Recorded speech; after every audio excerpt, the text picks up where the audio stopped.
Welcome, everybody, to the Cone of Shame Veterinary Podcast. I am your host, Dr. Andy Roark. Guys, I am here today with Dr. Kara Amstutz.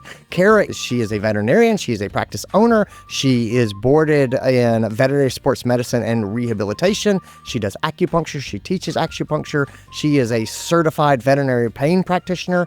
And also, she is the mother of the international music phenomenon, Chappell Roan. And we start to talk about that a bit. She was very kind to come on and just sort of talk about her career, because her career is impressive and she has continued to add certificates and accolades, and she's teaching and instructing, and she is an expert in her field. And also, her daughter has just become famous in a way that almost nobody ever does. And so it was really interesting to sit down and talk with her a little bit about what that was like, about what does the staff think when one of your kids who was around the clinic the whole time they were growing up goes on to become internationally famous, and how do the clients respond, and what are the lessons that she's kind of learned, and what has been the biggest change for her and her family and her husband. And anyway, it's a really interesting conversation about juggling practice with your life when something extraordinary happens in your personal life. And so anyway, that's what we talk about today. Guys, it's a really wonderful conversation. Let's get into it. This is your show. We're glad you're here. We want to help you in your veterinary career. Welcome to the Cone of Shame with Dr. Andy Roark.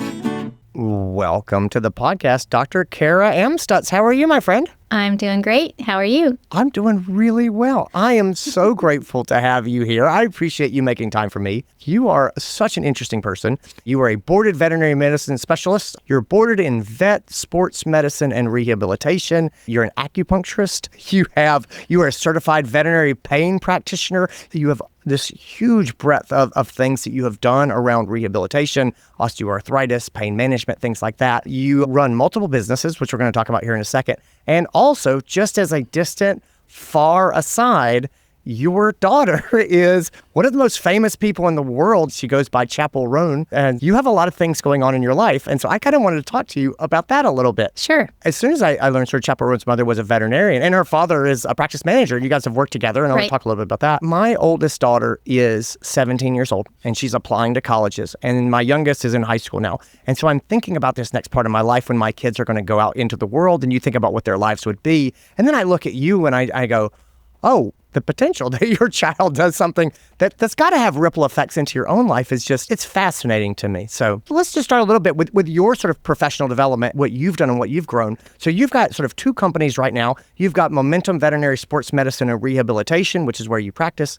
And then you've also got Canine Rehabilitation Institute of Springfield, Missouri, or CRI, which is where you sort of do your educational work. Tell me a little bit about those companies. First of all, can I tell you how I got started in rehabilitation? Because Please, I think that kind of builds as to why I am where I am now. I had a general practice for about 20 years. I started it just a couple of years out of veterinary school, and my husband and I started it together. He's always been kind of our practice manager. He's taken care of like the HR part, and he and I have worked together for 25 years.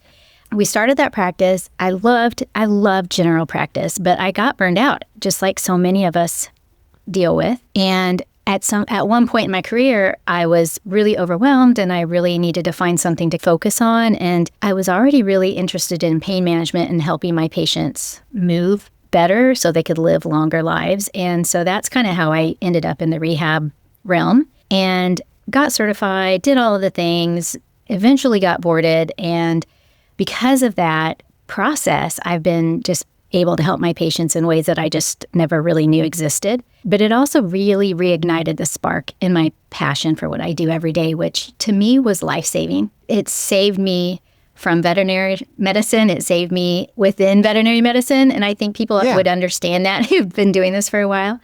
And for me, that was such a huge turning point in my career that once I got to a place where I was looking at, like, what's the next stage in my career? Taking over Canine Rehab Institute was such a big deal to me because it was a legacy for me. It's what saved my career and made me want to continue within veterinary medicine. So I wanted to provide that to other people. So I took CRI over in 2022, and then we opened up Momentum, our little standalone rehab practice in 2024, which just kind of married the two together. Now I can practice and see patients and do the thing that I love, but also I can teach and spread the joy of rehab all around the world, really, because we have students that come to our little facility from all over the world. I mean, we just had a class last week. We had folks from South Korea and Hong Kong and Australia and New Zealand and Canada and Costa Rica. So it's amazing that they come to our little town in Southwest Missouri to learn these really cool techniques and take it back to their practice. My perception of your sort of career from the outside is you're one of those lifelong learners. Like I look at the accolades that you picked up, and just along you've gotten steadily into pain management and rehabilitation. But every couple of years you're doing a new certificate or you're moving on. You were boarded in 2023, which is after doing many other things. You've owned other practices. I took the scenic route. For sure. I took the scenic route. To me, especially when you talk about burnout, I'm someone who gets bored. And so having something kind of new every couple of years, or continue to learn one thing after another, I think that's different from pushing straight through and saying, I finished my education, now I'm going to practice. I mean, I don't know. Do you sort of see it that way? Is that sort of ongoing process? I say, do you recommend that? Is it how you're wired? It's a little bit of both. I am definitely goal-oriented, wired to, okay, what's next? And there's a big chunk of time in there where, I was busy. I started a practice from basically scratch. We started out as a little house call practice, and then we grew it to a little strip center, and then we built a building. This was our GP practice. We did that over 15 years. And we had 4 kids during that time. And my husband was in the military and was deployed for a year at a time, twice. So, I mean, there was a lot going on during that time. And, our oldest decided to move to California and reach her goals of becoming a musician. So there was a lot of things happening. So it wasn't for me a linear path, but that's okay. A lot of great things happened during that time, and I don't regret the fact that it took me a little bit longer. Oh, I look at it as a benefit. I love that just sort of you continually made progress throughout. I think that's great. So you married your high school sweetheart, you told me earlier, and then, you guys have worked together for 25 years. You had 4 kids. And so talk to me a little bit about sort of your family integration into the vet practice. I mean, I'm imagining you guys seeing cases and having little ones toddling around. And was it that kind of a sort of a family affair? Yes, absolutely. I went into labor with my 4th child while I was repairing an anal gland rupture on a cat. And I'm doing surgery, putting in sutures in, and I tell my technician, hey, off to the side, when I tell you, just write down the time. I was starting to have contractions. And I needed to time them. And it's my 4th kid. Things happen pretty quick with the 4th one, right? So I was like, I need to know how quick these contractions are happening. Do I need to cancel the rest of my day, or can I finish my patients out? And they were about every 3 minutes. So I stitched up that cat and we went on to the hospital. And I had my 4th one pretty quick. Did your kids help out around the practice? As they grew up, did you put them to work, sort of supporting what you were doing? My 2nd daughter actually worked at our practice for a few years, and she's going to be she's finishing her master's in the medical field, but on the human side. She's more of a cat person. She likes it quiet. Veterinary medicine wasn't quite her jive, but that's okay. Let's jump ahead to 2023. So you've finished up your residency now, just now finishing up. You're about to open up Momentum in 2024, and Pink Pony Club comes out and starts to take off. What was that like for you? You're juggling your own balls. You've got a lot of things going on. Tell me just a little bit of how would you define that sort of piece of your life? Surely that was sort of chaos for you. As Kaylee was growing up, she would ask me questions like, do you think I could do this? Do you think I'm good enough? And I would say, I absolutely do think you have the most beautiful voice, and you're so creative, and you're so detail-oriented about anytime she would create any art, drawing, sculptures or whatever. She would just take so much time to make it so detailed and so her. And so as she was getting into music, I would tell her, I think you've got it. I think you've got whatever it is, I think you've got it. And whatever's going to happen is going to be, there's a lot of things that go into it. Hard work, luck, timing, the right person at the right time. But I told her, as long as you keep trying and you show up, what I've told all my kids, 80% of success is showing up, being there, doing it. Yeah. Don't skip a day. Don't be late. Show up. And then the other 20% is try your hardest. Yeah. And the thing about Pink Pony is that I heard that first time in 2020. You know, that's when it actually came out, was in 2020, in the spring of 2020. And so I'd been singing that song for 3 years by the time it, her full album came out. Yeah. And so, really the turning time for us and our family was when she performed in Coachella. And that's when things just started like snowballing. And every day it was basically, anytime I would look online, it would just be some new, never before, this is amazing. Every day it was just like, what? My husband and I would just look at each other and just be like, what? Oh my gosh, Wow. So it was just kind of a jaw-dropping moment every day for several weeks at a time, until the point that it got where it was like almost expected that there'd be some amazing thing. And I know that sounds bad, but it's just like you just get overwhelmed by it, that you have to just kind of be like, okay, this is the new normal. This is her life at this point. And we're just going to have to kind of like shuttle along with her, because we're a family and we want to make sure that we're there for her and support her and our other kids, because it's been an adjustment for our whole family in a lot of ways. How did you think about what was going on in your career, right? Because you're very driven. And so at this point, it was a big time in your life as well, just for sort of your own professional things, and you're getting the practice up and going. Were there times that you had to kind of put something aside and say, look, I need to focus on the family, or I need to focus on Chappell, or I need to focus on my job? Did you try to multitask, or did you have to like block yourself off? How'd you manage that? It's hard. I have balls up in the air at all times, right? And I am like, I'm busy. I need to take a step back, honestly, because it's not a sustainable. It's fine for now. Long term, it's not going to work. But you just have to just shift gears. And, I'm a mom first and foremost. I mean, that is a huge part of who I am. But I also think you can be an excellent mom and model to your children how having a good work ethic, what it looks like, being driven, what that looks like, reaching your goals. I think that that's great to show your kids. But if my kids if they need me, I'll just drop whatever I'm doing and go to them. That's just how it goes.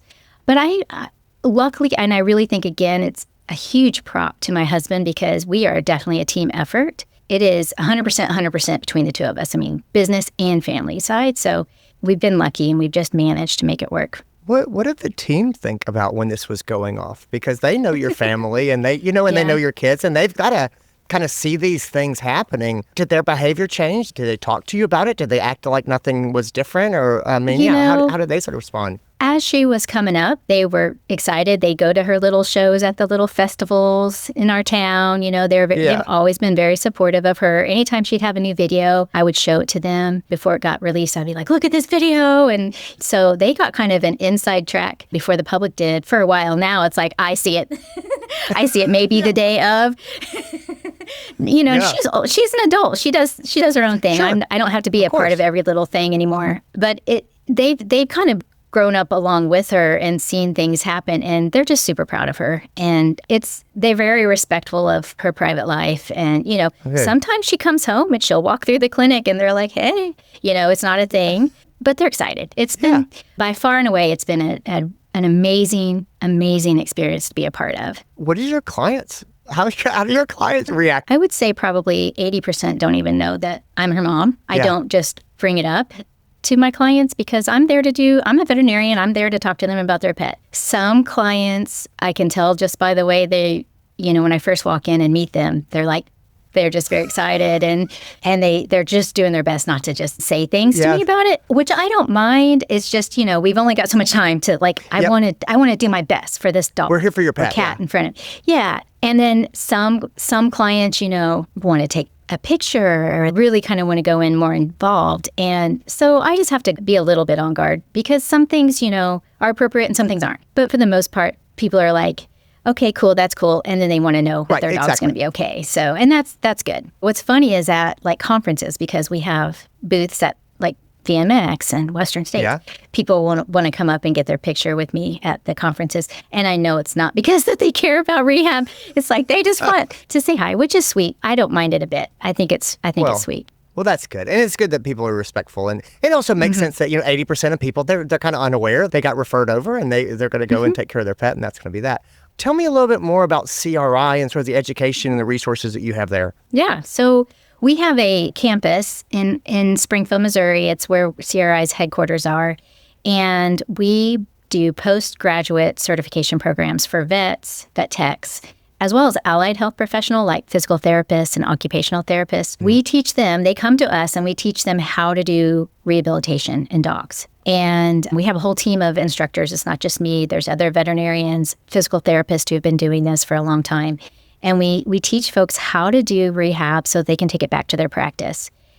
We also do certification in acupuncture, and our acupuncture is really kind of a unique certification because we combine traditional Chinese veterinary medicine perspective with neuroanatomy perspective.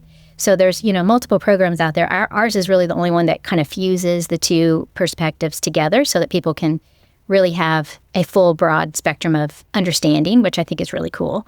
And then we do a lot of different CE, mainly focusing on pain management, mobility, sports medicine type topics. So like joint injections and exercise physiology and myofascial and all kinds of things that I think are really cool in the rehab world. To the GP, some of it may sound like, what? How do you even do that? Well, come find out. We'll be happy to teach you. Well, I love that. I have to say, I'm a big proponent of empowered technicians and leveraging the support staff. And some of the most impressive practices I've seen have had technicians who have become really interested in rehabilitation and have leaned in and gotten training and just grown those programs or those practices. And so I really wish more people would look at rehabilitation. It's great for the doctors. I mean, obviously, I like to have doctors who are competent and confident in what's going on. But boy, what a great career path for technicians who are looking for something new in their career, kind of like we were talking about before, sort of the ongoing learning. And so I love that you guys do that. I love that you do it with an emphasis on actually being able to take it back and implement it into the practice. I think that that's so important. So I will put links to CRI in the show notes so everybody can check that out. Dr. Kara Amstutz, thank you so much for being here. Guys, thanks for tuning in and listening, everybody. Take care of yourselves, gang. Thank you. And that's what I got. Guys, thanks for being here. Thanks to Kara so much for being here. Thanks to Chappell Roan for her music and for making me and my kids dance and sing together. And so anyway, I hope you guys enjoyed this. Take care of yourselves, everybody. Like and share the episode. As always, it helps the show out. I'll talk to you guys soon. All right, bye.